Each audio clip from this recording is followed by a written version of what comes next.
tayo ngayon sa bahay. Na-abandon na bahay. 25 years na nakalipas. Hindi ko alam kung bakit iniwan to ng may-ari.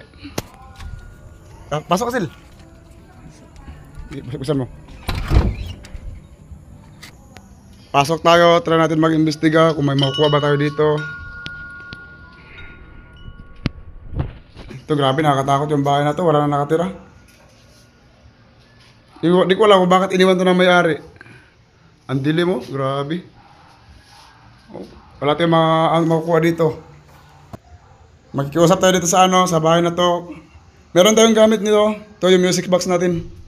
Try natin mag-imbestiga kung meron man. Okay, kasama ba kami sa bahay na to? Parang wala dito. Lipat natin. Nakatakot yung bahay na to, grabe oh.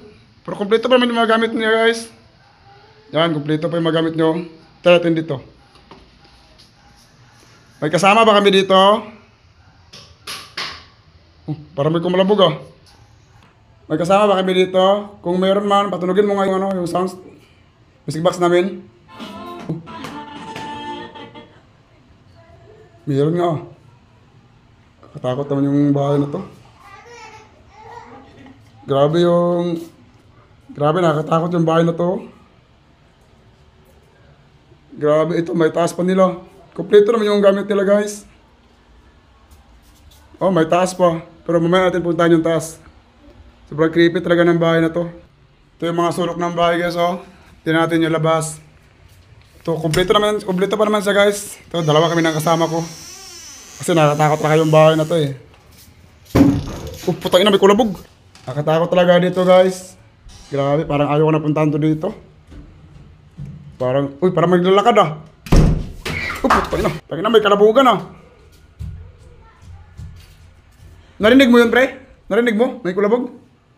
Nakakatakot talaga dito. Meron yan. Parang sa taas galing. Parang may naglalakad. Kung may kasama kami dito, patunugin mo nga ulit yung music box namin. Meron nga, may kasama nga tayo dito.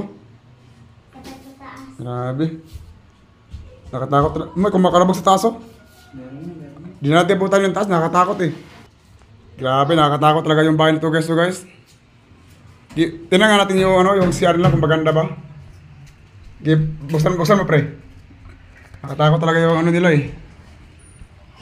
Grabe. Ay, puta ina! Nakatakot! Ayop!